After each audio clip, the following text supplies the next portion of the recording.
Okay, let's get going. Thank you for joining us, everyone, on today's quarterly economic market outlook call.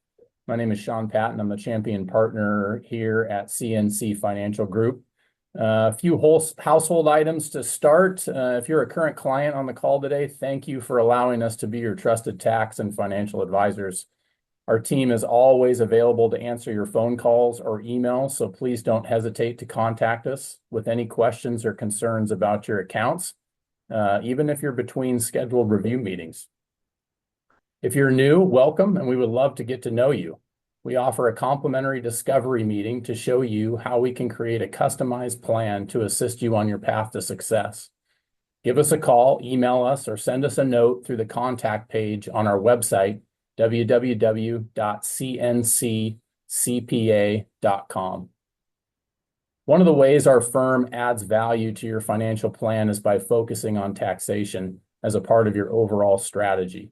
Whether that be in the accumulation or distribution stage of your life, we do it by creating a cohesive relationship between our CPAs and on-staff full-time financial advisors.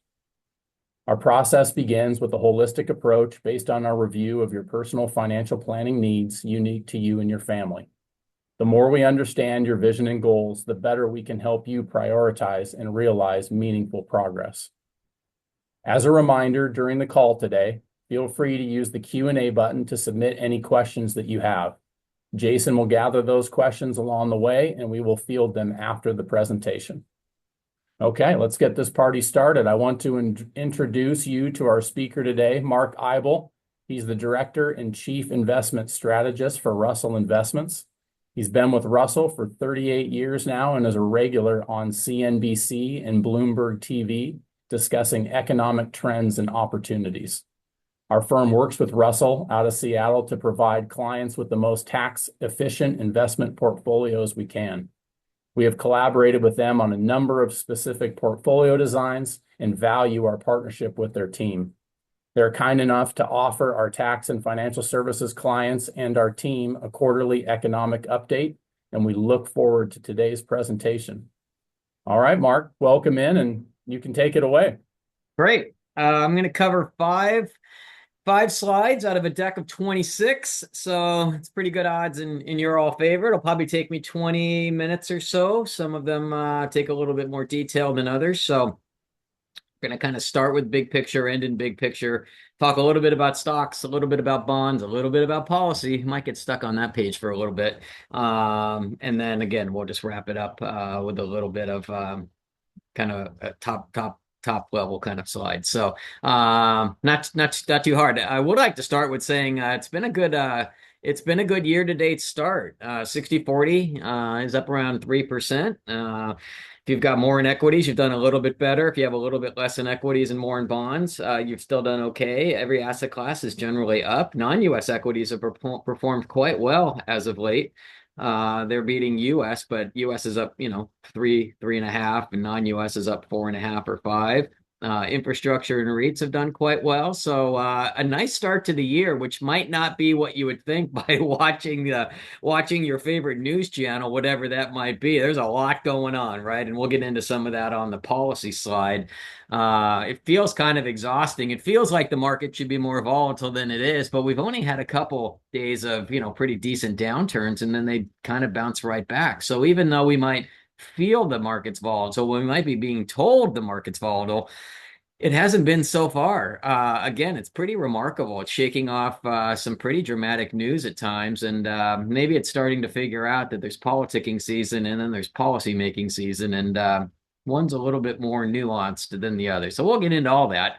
The slide that you see in front of you, we typically use after the kind of a year-end kind of a slide. This just shows a 60-40 portfolio. Again, you don't have to be 60-40 or say that that's what, if you don't have this mix, you don't get these results. That's where a lot of the money in that range kind of ends up, right? It's enough money to probably fund your retirement, and longevity is really the risk that you should be managing towards. Keeping your eye longer term kind of gets you through a lot of elections, Fed meetings, earnings seasons, Fed cycles, all that kind of stuff.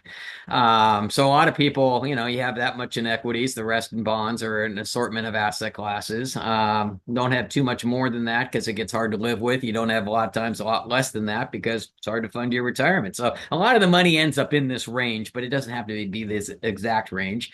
We assumed about 2/3 of your equities in US stocks and 1/3 in non-US stocks. And we'll talk in the next slide about why we use that as a starting point. And what you see on here over the last, going back to 80, so 44 years or so, does pretty well. It kind of gets beat up in the media sometimes. I mean, it's had what, 7 periods out of the 44 where it was negative, and really only 2 of those periods were really negative. '08, we know what happened in '08, the great financial crisis, and fixed income certainly didn't bail you out in '08 because fixed income or mortgage securities is kind of what caused the problem in the first place. So it didn't serve their traditional role. And then 2022 is when the Fed went from a zero interest rate policy to all the way up to 5%, and interest rates moved up dramatically. And when rates move up, the value of your bonds moves down, and you had the worst bond experience for 70 years. So if we kind of exclude those 2 periods, I don't know. Track record looks pretty good. 85% of the time, it's to the right-hand side of zero, and a lot of those periods are 10% plus.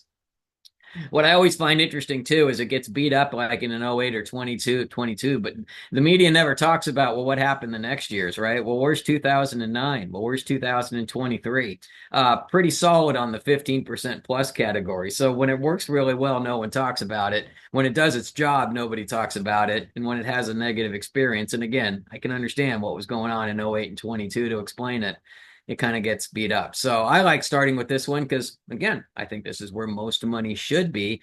And if you have good advice, you have a plan, you manage your taxes, and you stick to it, you stay in the game, I think you'll do pretty well over time. And that's what this kind of demonstrates. All right, let's get into a little bit on the asset classes. I'm going to spend I'm going to talk about US, not US, just equities in general, all in one slide. I like this slide because, well, it's graphically appealing. And I present for a living. So I like stuff that looks good on screen to talk about. This just shows what the world's market cap is. The left-hand side's 2019. I'm going to focus on the 5-year later period of 2024. I mentioned earlier we're 2/3 US, 1/3 non-US. Well, why is that? Well, look how much the US is of the world's market cap. If you take just 4 of the top 7 or the Mag 7 names, those 4 on top, they alone are 16% of the world at this point, just on their own. And then the rest of the US is 51%. You add those together, you get 67%, which is 2/3. So we still think 2/3 to 1/3 makes sense. What's been interesting this year again is non-US has outperformed, and it's not as if things have gotten great non-US. I don't know if it's just the expectations are low or the stocks are really cheap, which on the bottom, common valuation measure, price earnings ratio, what are you paying for your earnings? They are really cheap. Maybe just because they're just kind of staying out of the news. I don't know what it is, quite frankly. There's no catalyst for it, but there's no real catalyst against it. And again, the price is nice and the dividends are bigger outside the US, but I mean, they're up 5% year to date, a very nice start. And that's within a strong dollar environment. And usually when the dollar is really strong, it's a little tougher for non-US. So if the dollar weakens a bit, and at some point it will, I mean, that's another tailwind for non-US. So, but what I think is the most interesting here is, let me just kind of show you the power of these big names, right? Look at Apple. Apple's 5% of the world on its own right now. Okay. I mean, and look at all these other slices. A lot of the European country slices of 2%. Germany didn't even make the cut. Germany doesn't even represent 2% of the world's market anymore. But look at Apple, and then there's Japan. Japan's 5% of the world's market. Okay. Japan's the 3rd largest economy in the world. Apple alone, when it reports earnings, has the same impact on world market cap as if every public company in the 3rd largest economy reported earnings on the same day. I mean, it's kind of extraordinary, right? I mean, what a news item would that be if everybody in Japan reported earnings? Our earnings season, is spread across about a month or so. And what if you reported your entire country's earnings on one day? That'd be a busy day for your media. Look at NVIDIA. I mean, NVIDIA, the chips that powering AI, right place, right time. I mean, boy, look at that. They're already 4% of the world's market cap because they've gone up 3,200% in 5 years. It's incredible. They're as big as if France and India, each 2% slices all reported on the same day. Again, it just kind of shows you the size of these companies. Now, these are great companies and they're in our portfolios. They tend to be a little underweight at this point because, as you can see on the bottom, they're getting kind of expensive. And this market so far this year has been one where these names are not necessarily leading. It's the other names in the market, kind of the customers of the product that they create that have been outperforming, which, from a broader market participant standpoint, I think is a healthier marketplace. But I just think it's interesting to look at the slices here and just realize, look at the size of the US, that dark blue plus those four names, two-thirds of the market, while representing 4% of population and less than 20% of the world's economy. So that's why we own a third of our money outside of the US. And again, we're not buying these countries, we're buying great companies that are inside of these companies. But I just think the visual of this, rather than just putting up the numbers and bar charts and typical ways it's shown, it's just an interesting way to kind of show you just the impact and the size of these names. I often get asked, well, why don't you have all your money here? Well, I've been doing this almost 40 years, and I'm never going to put all my money in any one place on in the world, even if it's my own country. We have a good economy. We're the lead economy in the world. I get everything that comes with the United States, but I've also seen periods where the United States underperforms, and I'm sure happy to own something else. So I just reflecting on my own career. If I go back to the beginning of it, I was told to put all my money in Japan because they had figured it out, right? Japan's doing quite well now, but it would have been a tough 30-year slog from the beginning of my career until I started to see the benefits of that, right? And just think about 10 years ago, coming off the heels of 10 years of emerging markets doing great. I was told, just put all your money in emerging markets. Well, last 10 years would have been a little bit tougher experience. So again, we're comfortable with two-thirds, one-third, and I just love the visual way that we kind of portray this. Let's talk a little bit about the other asset class where you've probably got a lot of your money, which is fixed income. Sorry, it's really hard to make a fun, zippy slide about bonds. There's a lot of math involved in fixed income, so we're just going to kind of plow through this one. But the nice thing about bonds right now versus a few years ago, I mean, just look at those yields that you're getting on the right-hand side, almost 5%. Now we're using the what's called the Bloomberg Aggregate Bond Index. It's kind of the S&P 500 of the bond world. It is a big pool of mortgages and corporate securities and treasury securities that range from maturities from anywhere from, almost cash up to 30 years. So it is a nice representation of the fixed income market, and you're earning a really nice coupon yield on that. As I mentioned earlier, when talking about 2022, the price of your bonds goes in the opposite direction of interest rates, and interest rates are, kind of elevated right now. I mean, 4.6% relative to recent history. That's a pretty high level for the 10-year treasury. This was end of the year, it drifted down to 4.4, and after today, it's probably right back to around 4.6. So you're clipping a nice coupon while you wait. And what the bottom half of the chart shows is I still think there's more reasons over time for interest rates to probably drift down from here than drift up. I know people are starting to worry about inflation again, and some of that is the tariff talk. We're going to get to that one next. But from an economic standpoint, I think we'll cool a little bit this year versus last year. I think our labor market will cool a little bit. We've just had such a strong stretch here for a while. Don't think we're in recessionary camp yet. I don't think we're there. That would be zero economic growth. I still think we're going to grow around 2% or a little bit more this year. And again, the labor market will probably cool a little bit, but we're still north of 150,000 jobs right now. And even if it drifted down to 100,000 jobs, that's not recession kind of camp either. So I still think, again, rates could go down. And what we've tried to show here is, again, well, if rates go down, the value of your bonds moves up. And this just shows the ranges of what you could get in addition to kind of the kicker on your coupon rate. Could rates move up from here? Sure. I don't know if they could move much beyond 5%. At 5%, it's a psychological level. People would see 5 and go, I'm buying. You're gonna give me 5% coupon rate. I'm in. So we're already at 4.6. So there's probably not that much room up. And I think there's a little bit more room to the downside. So hang on to your bonds. And I think they serve as a nice diversifier to equities. If the economy does cool and equities don't do quite as well, you'll do okay on the bond side, I hope. If the economy keeps clipping as it is, maybe bonds, kind of deliver consistent with what they did last year, which wasn't that much, but boy, you sure made up for it on the equity side. Again, the 60-40, you don't necessarily need to be right. You just need to be in the game. And that's the beauty of that kind of a portfolio. All right, let's talk a little bit about policy. It's in the news all the time. There's kind of 4 major policy areas that you see on the left-hand side. that's where I'm going to focus in on. The right-hand side is just our best guess on what might happen depending on what happens on the left-hand side.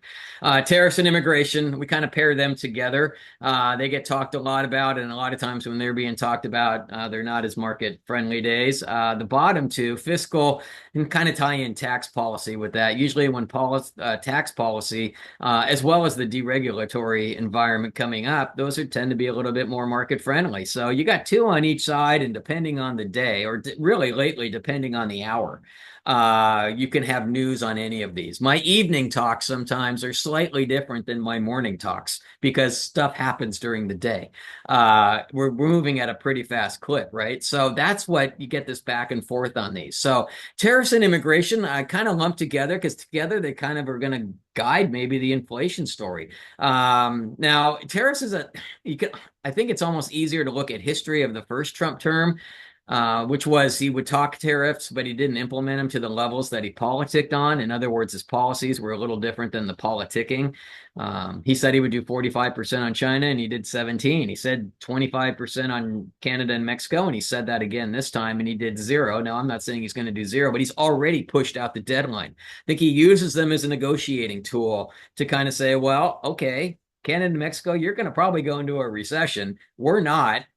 We can get through it and see what kind of negotiating he gets out of it. So that's what makes it so hard. We don't know the outcome on some of these yet because they're just being thrown out there so quickly and see what actually happens. But in theory, if you tariff something a lot, well, that means you're discouraging imports. So you're going to have to make more of whatever product it is here in the U.S. And it costs more money and wages and everything else to do it here. And that's why people link tariffs with inflation. Well, the reason we pair it with immigration is, I mean, if you're going to make more things here, you need a labor market to do that. And over the last 4, 5, 6, 7 years, if you look at where a lot of our workforce has come from, it's come from immigration. Over half of it actually has. So if you are going to make more here, at the same time have a really stringent immigration policy, yeah, that could set up for an inflation. Now, what I think will happen is tariffs won't be as extreme as discussed, and immigration probably won't be as extreme as discussed. We have seen a slowdown of immigration at the border. We have not seen a lot of mass deportations yet that were talked about, and I'm not sure we will. I think we're going to see more bad guys getting put in the vans, that kind of stuff on the news, but I'm not sure you'll see massive deportations. But we'll just have to wait and see. But the administration knows this formula together could lead to inflation if implemented to the degree that it's discussed. So I look at it as there's possibilities, and that's what the media talks about every day. And then there's probabilities. And I think that's what the market looks at every day. And that's why you haven't seen as much choppiness in the market as maybe you would think based on what we all hear on the news channels, because the market is looking at the probability of all of this. This administration knows one of the reasons it won was because of inflation. 2 billion people in the world voted last year in 50 plus countries all around the world, large countries, small, but a lot of them developed markets. And the commonality was if you were an incumbent and you had inflation that your voting base was not happy with, you lost. So it'll be interesting to see what ultimately happens on these. And you can say the same thing for the bottom two. Tax policy, Tax Cuts and Jobs Acts will get extended. I don't know if they'll be made permanent or not. That's harder to make something permanent rather than just put an end date on it, like this current one has an end date on it. You have to have offsetting spending cuts. And I know that we talk about spending cuts, but I haven't really seen too many administrations on either side of the aisle lately really have spending cuts. So that's hard work. Because there's so much of the budget, benefits related, defense related, interest payments related, that is kind of off limits. So we'll have to see how that plays out to make them permanent, but at least they'll be extended. And we can argue whether this is good or bad, or if it means the debt goes up higher, if we're going to keep the revenue source of taxes where they're at, or even lower if the corporate rate passes. But in the short run, the market likes tax cuts. I mean, it improves earnings. And so that tends to be more market positive. And then deregulation. Again, in the long run, is it good or bad? Time will tell. But companies, it's an expense that goes down, right? And particularly if you're a smaller company. And that's why small caps which have underperformed larger companies as of late, get talked about as an opportunity to maybe turn the dial up. Number one, I do think interest rates will probably drift down more than drift up. That helps small companies because they're borrowing money to survive, right? So that's an interest expense that goes down. And number two, if you're paying for more regulations, and if that gets reduced, again, it's another expense that goes down, and it helps you just keep the doors open for another day, right? So deregulation, tax policy tend to be more market moving to the positive side, the top two to the negative side. But at least now we're getting into actual policy making, and we will over the next year or so, rather than all of us kind of guessing on a daily basis. So it's exhausting. Whether or not you're happy or sad or exhilarated or depressed or whatever you might be over the election results or somewhere in between, it's an exhausting experience every single day because there's so much stuff that's hitting the news. Take a deep breath, stick with your plan, manage your tax. Again, control what you can control. And I think in the long run, as the first slide shows, I think that works out as a better result. And it kind of ties in. Let's go to the very last slide. And then we'll open it up for any questions that you have. This is kind of I don't know, a more sophisticated way of saying one of these investment truths that I've learned over time as well, right? It's about your time in the market. It's not trying to time when to get into the market, right? So this is a simple example. This just uses the US market and it's no other asset class. So this is not, we've done this on a diversified portfolio. We've done this over different periods, 10 years, 20 years, rolling periods. This is just a simple example, but it just kind of think gets to, and hopefully will maybe put your mind at ease. If you're always trying to figure out, I got to get this timing of it right. It's hard to do as human beings, right? Number one, when markets are up, we can talk ourselves out of being invested or staying invested because it's like, well, markets are expensive. I don't want to put more money to work. And then when markets are down, we all say, well, that's what we're waiting for. But when it happens, what do we do as human beings? Well, we're scared because of whatever caused the market to drop dramatically, and we think it might last longer, and we miss the buying opportunity there. So we get into this circular argument in our heads about, well, I don't want to invest when the markets are up and when they're down. So, what do I do, right? Again, keep your eye on longevity, and that's what this really gets at. So this is just 5 scenarios. 3 of them you can do, 2 of them you really can't. First one is you're either really brilliant or just really lucky. You hit the market low every single year. Oh, by the way, I'm going to give you $12,000 for 10 years. Okay. And the reason we use 12,000 is because of example number 3. I'll get to there in a second. So you're going to get 120,000 over a 10-year period, and how much wealth you're going to accumulate is what you see on the bottom. So if you're brilliant or if you're just lucky and you hit them low every single year, which really isn't possible to do, yeah, no surprise. The accumulated wealth, your principal plus what you make is the largest for scenario number 1 on the bottom. Then there's number 2. Number 2 is doable. You just take my 12 grand and you invest it on the first trading day of every year. Maybe the market's high, maybe the market's low. You don't really care. You just put it all in, you're done for the year, right? What surprises people is it does almost as well as if you have perfect timing. So the one that you can do does almost as well as the one that you really can't. And why is that? Because you're invested the entire time. Again, it's all about being in the game. It's not about the entry point. Number 3, very common approach. Why we use 12,000 is, well, maybe you just want to put in $1,000 a month for 12 months. Market's up, market's down, you don't care. You're just putting money to work as it comes in through your paycheck or whatnot. You're in the same neighborhood. The blue box is on the bottom after a 10-year period, right? Because you're in the market so much. Number 4 is what I like about this slide, because number 4 is we're all number 4 at some points, or we all feel like we're box number 4, which is we are either, we'll use the kind term, you're just an unlucky investor / just the worst investor out there, right? You find the high point every year, and that's when you put your money to work. And every time, it's like, why? I always seem to top ticket, right? I'm that guy. If I put it in, the market's going to go down from there. Well, look at the gray box on the bottom. People are surprised. You're in the same neighborhood, at least, with the first 3 boxes. Why? Because even if your entry point's not great, you are in the market so much of the period. That's the main thing. And then there's the last box, which is you just take my 12 grand, you put it into a CD or some cash equivalent, you have your 120,000 plus some interest at the end of the period. It's the only one that kind of really lagged in this. Now, I'm not saying don't own cash. I'm assuming that each one of you on this call makes the cash decision because you all have different cash needs. You have different bills to pay. You have different sleep at nights. You've got your bucket of cash. That's all part of your individual plans.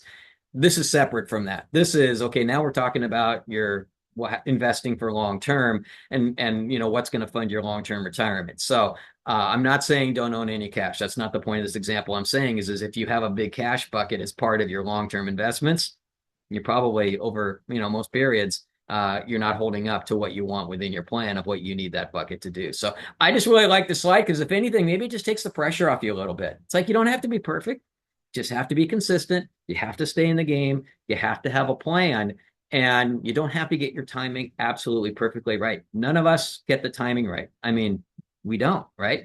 Again, you're dealing with longevity. Longevity, time heals all wounds, right? Longevity deals with a lot of issues along the way because you're keeping your eye on a much longer term prize, and markets go up 72% of the time, and you're part of that. So, all right. So that's the 5 slides. Again, there's 21 more. I mean, I can go for like another 2 hours if you guys want to, but most audiences don't like that approach. So I'm going to turn it back over to Sean, see where he wants to go from here. I know we block out an hour. I never go an hour. There's no way. I don't want to listen to myself for an hour. So there's no way you guys want to listen to me for that long.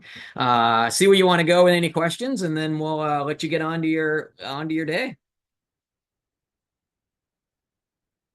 All right. So far, no questions in the Q&A. Feel free There to you go. type in a Everyone had question. some lunch, caught up on their emails, hanging out with the kids, whatever it is. One question that we did have pop up was asking if we are going to record this presentation, and we do record it, and we post it to our YouTube channel here within a few days after the recording. So feel free to review all of Mark's comments and so forth as you'd like. Wow. I mean, if I'd known that, it would have been a completely different talk. So, no, I'm just kidding. No, I'm just kidding. Everybody's got to go on there and like and subscribe, right? Oh, that must be it. That's it. Yeah. That's right. So great turnout today, by the way, everybody. So I don't know, there's nothing going on in everyone's lives, but what a testament to you guys on people. It's a nice. I do a lot of calls, and this is a great turnout. I appreciate it very much. You bet. You Kind of did it. surprised there's not any questions, although I think one popped up. Jason, take it. Yep, you bet. Yeah, we're done with the call. Thank you very much, everybody. Well, you might think that. What do you think of the Crypto. cryptocurrency investments? Yeah. Crypto's coming along. So we still don't have it as part of our asset allocation in our portfolio, but it's starting to check a few boxes along the way of what it has to do. In other words, I mean, the regulations are kind of going up on it is the process it probably needs to go. So first things, I mean, if you own it, congratulations. I mean, you've probably done pretty well on it. I hope these guys know you have it so they can build it into your overall portfolio. And number two, I hope you know your passwords. So if you've checked those 2 boxes, it's turned out to be pretty good for you. I think it's a natural progression, right? I mean, we don't use much cash anymore, and you needed credit cards, and now we do, transfers directly from the bank, and you can just kind of see this technology progression. I'm not sure it's ever going to really be viewed though as I mean, it's still too volatile to be considered a currency, and it does seem to directionally trade with kind of tech names, growthier names, meaning it's a pretty speculative play. And when risk is on, and some of those Mag 7 are running, it does well. And then when risk comes off the table, this goes down. So right now, I still think it's largely being used as a just putting on risk or taking it off. Some are looking at it as an alternative to gold. And what's interesting is gold's been on a nice run and is at or near an all-time high. And I kind of can see that. Neither one pays income, and you can look at it as a stable of wealth, and you're probably not using gold as a currency. So I could see it playing that role. I just think as it moves forward, and the blockchain technology underneath it has many applications, I should say, for overall, just record recording and things in our lives. It'll be interesting to see when it's all said and done if that's the way that it gets used more, and this was just the way that it got introduced to the world. But I think central banks are starting to, again, there's a lot of regulation. If it's ever going to seriously be taken as a currency, ironically it has to become what the creators didn't want it to be, which is it's going to have to be backed by every central bank in the world, right? So it was created to be an alternative to that, but there's no way people would trust it if they don't. So does every country have its own, crypto, and then it's just like a currency? I don't know if we get to that point or not, but it's definitely at least getting the attention, the resourcing, and starting to move down the road of how do you incorporate this moving forward. So I don't think it's a flash in the pan. It's certainly done better than I would have thought it would have done. But I think it's starting to check the boxes. Will it ever become its own asset class? I don't know. I don't know if we'd get to that part or just part of a currency bucket, or I don't know how it might be, but certainly starting to go down the road of central banks. I mean, central banks aren't going to give up the power of the purse and all of that. So that has to really be incorporated as a part of the government function in order to be taken to where people would trust it. So we'll just have to wait and see. But again, congratulations if you own it. And I am serious. I mean, if you do, make sure these guys know about it, because I mean, they need to know the weight that you have in that, and the bucket that you're all kind of looking at it as. Don't have it in, you know, like secret. Let them know that they have it. And again, just hope you have your password. Anyways.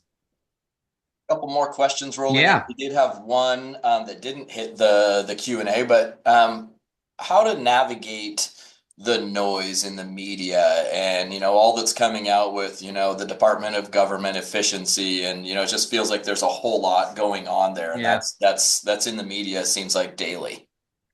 Yeah, I mean it is. It's an exhausting kind of process to follow. I mean, it'll be interesting to see what happens with some of these, right? I mean, again, until proven differently, I mean, I'm skeptical that there'll be tremendous spending cuts from either side of the aisle.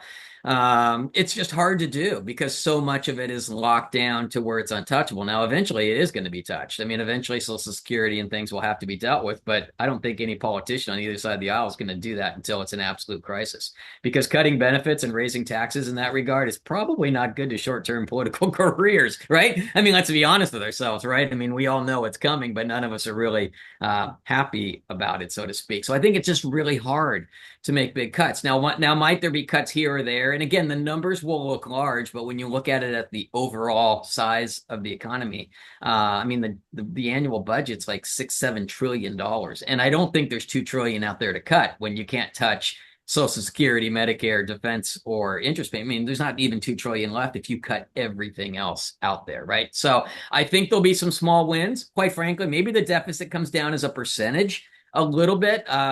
And I think a lot of us will go, at least they're trying. It'll be interesting to see how long Musk is involved in this. I mean, Musk is got to be looking at his daytime calendar and going, well, I got like 7 companies that I'm running of size, or I can try to get money savings out of the government. Maybe it's easier to run my 7 companies than it is to do that. And, does he get frustrated? I mean, one of the 2 guys that was supposed to help out with it is already moving on to other stuff, right? So I just think we have to take a lot of what we see. Again, think of probabilities versus possibilities. Will there be movement forward on some of these stuff? Yeah. Will it be as dramatic as politics? No, it usually isn't.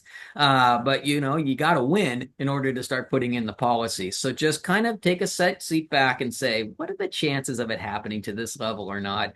And again, the market moves versus our own emotional moves sometimes on days are much different, because I think the market is a probability discounting machine, whereas individual people watching the media, we're pretty emotionally driven, particularly because you're either on the side of this is awesome or this is horrible. And there's not a lot of room in between on some of this stuff. So have a plan, stick with it. And, if you're happy, you got to get a lot of stuff in 2 years. And if you're not happy, midterm elections are in less than 2 years. I mean, that's kind of what makes this country great, is every 2 years and every 4 years, we get the opportunity to stick with it or to change course. And not everybody in the world has that option. So, yeah. Another couple questions rolled in. One of these we get asked relatively often when we see some volatility in the markets, which is, can you touch on precious metals and gold and some of those as part of your portfolio? Yeah. I mean, I think I'm more of a fan of owning commodities broadly than picking one. But yeah, I mean, I think they have a role. I mean, commodities is always interesting. I mean, it's the returns are the reason I like a basket of them is because the returns to any of them are so episodic. I mean, you can just have no movement for a while, and then all of a sudden you either make a lot or you lose a lot, right? So it's better to own a broader basket of it. Gold is on a nice run right now. I think that is a bit of a defensive play coming through in the marketplace. But it's funny. I do a lot of end investor things like this. I do a lot in person. I do a lot of Q&A, and people ask about things like gold when they're at almost $3,000 an ounce. And then when it drops to 2,000, nobody ever asks me, right? So I think that means a lot of us are interested in it because it's done well, but are you as interested in it if it hasn't done well, right? And commodities is a hard class because it can stay dormant for so long and you get frustrated and you move on. And that's right about when it pays off. So, but owning a broad basket, not just gold. I mean, silver, I mean, is kind of always called the poor person's gold because it's just cheaper and it kind of has the same qualities, yet it also has commercial applications. So, ag, any of it, we're all going to use energy in some form and we're all going to wear clothes and we're all going to eat food. So I like it as an asset class. It usually tends to be a smaller weight. And again, it can be a tough asset class to hold. So some people just go, if all that stuff's working, I make it upward in my stock side. And others say, no, I like having the direct play. Again, just have the conversation. So many of you, if you grew up and you had gold coins from your grandparents and you've owned it for a long time and it doesn't pay anything and you might have to store it and you still like it and you understand it, sure. If you want to have a piece and build your plan, incorporate it, that's great. Others of you, if you've never done any of that and the only time you ever seem to get interested is when you see it on a business screen and says, it's at an all-time high, well, maybe it's not the asset class for you, but incorporate it in your questions and conversations in the planning process is my main advice. All right. In terms of waiting for a diversified portfolio, does Russell recommend around 5% or what's that look like in general? Usually with commodities, it tends to be, I mean, we have it in our tax managed lineup. It's not commodities are incredibly tax inefficient. Right. But it's natural resources. So in the best way to think about it is we don't own gold, we own the gold miner. We own the stock, maybe that, or the solar company, so to speak. So and it's a small, the real asset sleeve, usually between REITs, real estate investment trusts, and infrastructure and the natural resources.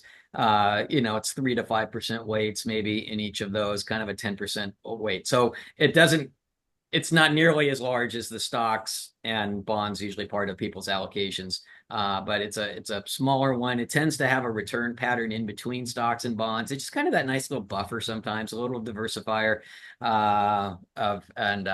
can give you income if that's a need in some cases, particularly from the REITs piece of it. So, but yeah, they're much smaller weights than the kind of the traditional stocks and bonds part of the portfolio.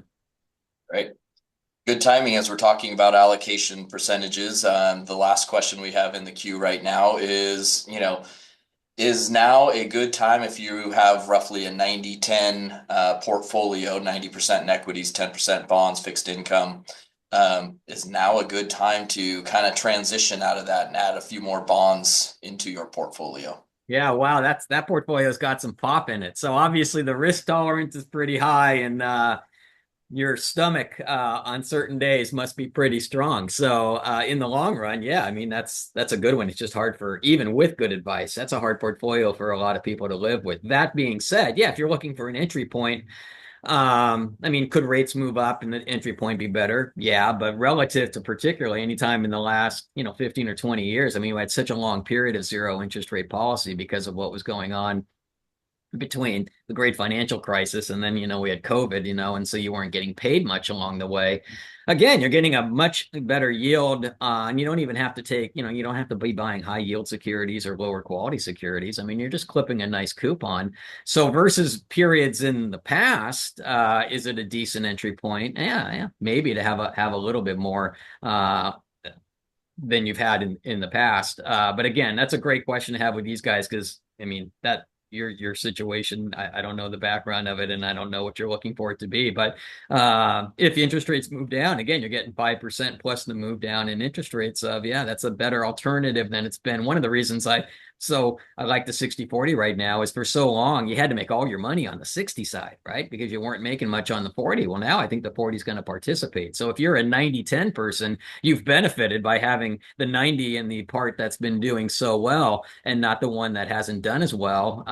Your entry point into that portion of it is probably better than it's been in the past. So at least the odds might be in your favor. But it's a good conversation to have with these guys. But that's a good problem to have. I'll tell you right there, man. Great. Any other questions before we wrap it up? Let Mark get on with his day. I think there's just one in there that just got added on. Mark, if you could address how you see AI changing the Yeah. investment landscape going forward. Yeah, I mean, I think we're starting to see the impact. I mean, the short answer is I don't know, but it's a technology, and I think what we are starting to see is similar to what we saw with the internet the first time, right? So we had this huge the creators have been paid, so to speak, right? And that's what you see in the Magnificent Seven. And I know they aren't all creators, so they all kind of travel in the same space, but Nvidia is the most obvious example of it. Just comes out of nowhere to being 4% of the world's market cap at this point, right? So the people that are creating the technology have been paid. And as we saw with the internet, well, then what happens? Well, the users start going, well, I can run my business more efficiently, or I can use it in that way. And it helps out the broader market. And versus the internet in its first, just kind of coming onto the scene, maybe that happens quicker this time. And I mean, nobody knows what the impact will be. Just like if we look at now, I mean, look at all the industries and the way that we use it in our everyday life. There's no way we knew any of that when it first came out.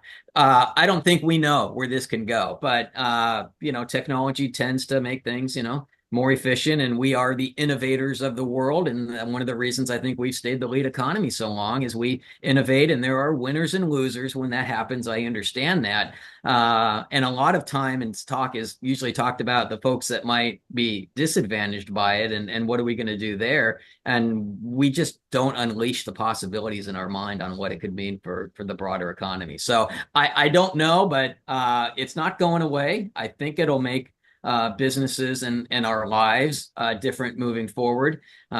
People that are impacted to the negative, we need to do a better job of retraining. I don't think we do a great job of that in this country. But it'll be exciting and scary all at the same time, maybe is the best way to think about it. But I think we're already starting to see the adoption happening pretty quickly by companies. And if you get an increase to your productivity, that is one way to get your economy still growing and staying out of recession territory. So it'll be exciting to see. It'll be interesting to see if the rest of the world too comes along for the ride a little bit more this time, rather than just the US. But boy, up until now, I mean, we have been the leaders in this kind of whole area. We're still continuing to be the leaders, but there's more competition out there. That's what will also be interesting to see. These valuation levels for these top seven are assuming. I mean, we see the billions and billions of dollars being put into their budgets, and I don't know if the Chinese, DeepSeek is really a competitor or not, but you can see how quickly people are going, well, I can do that at cheaper. Well, that's what technology does, right? So again, the more that happens, well, then the valuations of the creators, they've been paid, start moving down. But boy, the user base is the big winner there. So we'll have to see how it all plays out. But I think if you just kind of hope it doesn't happen, that's not the approach that we're going to take. So again, see and learn more about it, and we'll see where it all goes. But yeah, it's interesting times, and we're the leader of it, and why you see 2/3 of the world market is us. Yeah. Good questions. Thank you, everybody. Awesome, Mark. We really appreciate having you, especially at, interesting times, as you said. Interesting times. But I hear you, and I think our callers hear you, saying, stay in your plan, stay invested. We're not trying to change that in any way, as a result of recent changes. Discount possibility versus probability.